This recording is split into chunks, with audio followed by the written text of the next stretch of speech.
Hi guys मु आपन सूर्या आपन पई आज मु गोटे छोट हेल्थ टिप्स नहीं आसी किसमिश विषय रे आसन दर्शक बंधु मो किसमिश खाइले आपन शरीर को कौन कौन लाभ मिलता है से विषय रे छोट हेल्थ टिप्स आसन दर्शक बंधु पूरा वीडियो देखा वीडियो स्किप करते नहीं पूरा देखते। दिन को दिन मनीष माने आयु ह्रास पाई चली तार एक प्रमुख कारण होउछि खाद्य।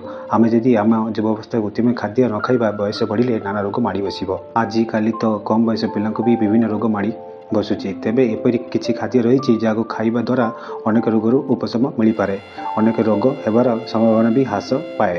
अंगूर को सुखाई करी किसमिश तैयारी करा जाए बोली एक कथा प्रिय समस्ते जानती। मात्र किसमिश संपर्क आहरी गुड़ाए कथा अच्छी जहाँ हुए तो आपड़ जानी नथिबे। किसमिश खाइबा द्वारा उत्तम हजम होगा सह कोष्ठकाठिन्यतार दूर होता है। शरीर में आयरन स्तर बढ़ाइबा यह अत्यंत आवश्यक खाद्य भावे कार्य करे। थंडा ज्वर काश आदि रोग निराकरण भी एथिरे रही बोली गवेषक माने मत देइछन्ति।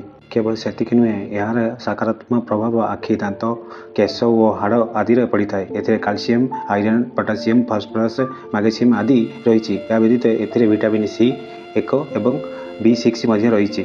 राति 4टी कि 6टी किसमिश पानी में भिजाई दिंतु। सकाल उठी दांत घसीबा परे खाली पेटर से पानी मिशा किसमिश को खाई दिंतु। मानकर स्वास्थ्य सहज लगे ना से माने किसमिश खाई पारती।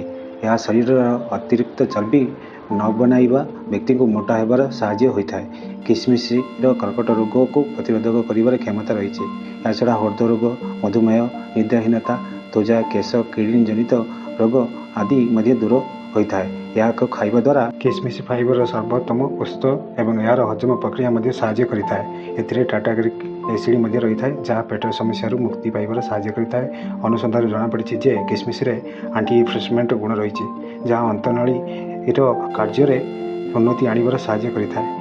यह आपण अंतनाली वेटियर संतुलन नियंत्रण करता है। किसमिश आयरन स्तर को बढ़ाइबा एवं हाड़ को शक्तिशाली रखा साहाय्य करता है। दर्शक बंधु जदि वीडियो आपको भल लगे लाइक शेयर सब्सक्राइब करने बेल आइकन दबाई देवे आपको नूआ नूआ अपडेट पहुँचापी।